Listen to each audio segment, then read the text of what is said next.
कल जो हादसा हुआ, कल सुबह 10:30 बजे हमारे मंसूर काउंसिलर सब पूरे ग्रुपों में डाले कि 3 बच्चियाँ मिसिंग है।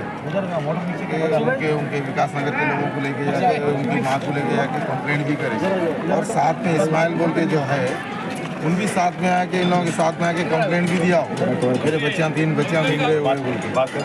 तो थोड़ी देर का जैसा मालूम पड़ा उन्हीं की इसमें इसका सबसे बड़ा रोल है। जो पुलिस इन्वेस्टिगेशन करी उन्हीं मार दिया बोल के मालूम पड़ा। बच्चियाँ 3 बच्चियाँ छोटे बच्चे 2 साल 3 साल और 7-8 साल की 3 बच्चियाँ थे। 3 बच्चों के लेके आके पानी में डुबा के मार दिया।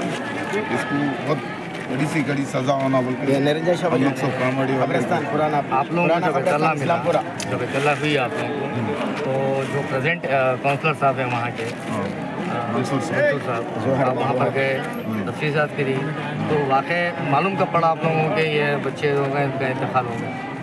जैसा उन झूठ बोल रहा था, कभी यहाँ लेके गए, कभी किराना दुकान को लेके गया, वहाँ यहाँ बोल के जो मंसूर जब पूछ रहा, वहाँ गली वाले जब पूछ रहे तो कभी किराना दुकान बोल रहा, कभी गेस्ट हाउस के पास छोड़ा बोल रहा। उन ऑटो चला था, उसका प्री प्लान क्या था, ऑलरेडी उन लोगों को लेके आके मार देके उन भाग जाने के चक्कर में था। उसके पास पैसे नहीं रहने की वजह से उन यहीं पर इन लोगों को मिल गया,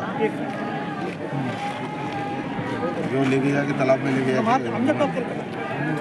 तो चल रहा है कि कर्जा रहने की वजह से बच्चों को नहीं पाल सके, तो ये हादसा करना पड़ा मजबूरन, बल्कि पुलिस के सामने बोला। उसके बारे में उसकी बीवी भी वही बोल रही, 2 मतलब दुबई जाके आया था, इसको 8 लाख 8.5 लाख कुछ कर्जा है, 3 लाख रुपये। हाँ, और पूरा टोटल मिला के 8.5 लाख रुपये कुछ कर्जा है। कल उसकी बहन को जो 80,000 देने का था, वही टेंशन में था बोल के उसके घर वाले और उसके भांजा उसके खलेरे भी ना बोल रहे थे।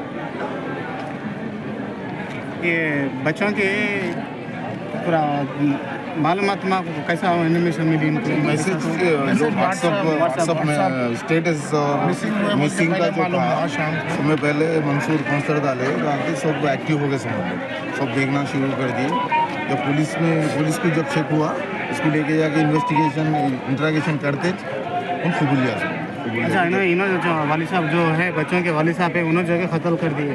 तो इन्होंने तो जब ये खास तौर पे रात के कितने बजे इनकी डेड बॉडियाँ बाहर निकले, इनके कब पुलिस वाले ये कर रेस्क्यू कर 7 बजे के टाइम पे 2 बॉडियाँ। अफसोस के साथ ये बात कहता हूँ कि जब कल से न सिर्फ कामारेड्डी बल्कि ये खबर जहाँ तक पहुँची, हर मुकाम पर इस हादसे में जितने लोग मुतासिर बताने से, इस हादसे की वजह से लोगों के दिल खराश हो गए।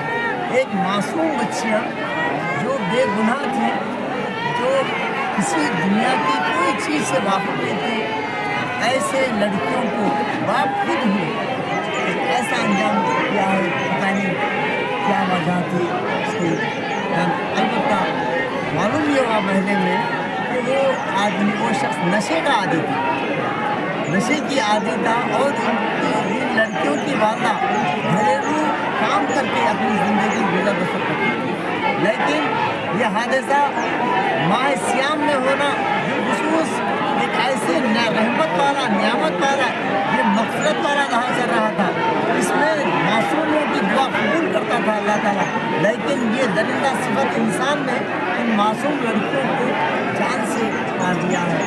अल्लाह ताला से दुआ है कि इन मासूम लड़कियों को शहीद का दर्जा अदा करे, और इस गम में ना सिर्फ इसके ख़ानदान वाले, इसके घर वाले, बल्कि आज कामारेड्डी के तमाम लोग शामिल हाल हैं। और ना सिर्फ कामारेड्डी, मैं समझता हूँ कि ये इत्तला जहाँ जहाँ मिली, जिन जिन को मिली, वो सब इस गम में है कि मासूम बच्चों के साथ कैसा हुआ। तो इस ज़िमन में मैं एक ही कहना चाहता हूँ कि कल तो पुलिस जिस तरीके से वहाँ पर इंतजाम किए, ये काबिल सताइश है। पुलिस का भी बहुत ही अहम रोल था, इसलिए कि यहाँ के हर नौजवान बच्चे में गुस्सा था, और ये अगर पुलिस का बर वक्त काम नहीं करती तो यकीनन वो हाथमाई में उसकी जान चली जाती थी, उस लड़कियों के मालिक की जान चली जाती थी। लेकिन पुलिस बर वक्त मदाफ़त करते हुए हमारी भी रहबरी की है, और उसके भी लिए जो भी करना था किए।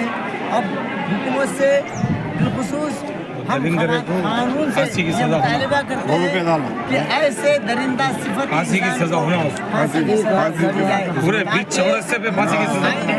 कोई भी ऐसा बाप ऐसा काम ना कर सके। इसके लिए एक ऐसी सजा दी जाए कि आइंदा कोई भी बाप अपनी औलाद के साथ ऐसा सलूक ना करे। बस मैं हुकूमत से और भी खुशबूज पूरे नौजवानों की तरफ से सब हिंदुस्तान के कानून से मेरी रिक्वेस्ट है फांसी की सजा होना है। इस शख्स को ऐसी सजा होना चौरस्ते पूरे चौरस्ते पे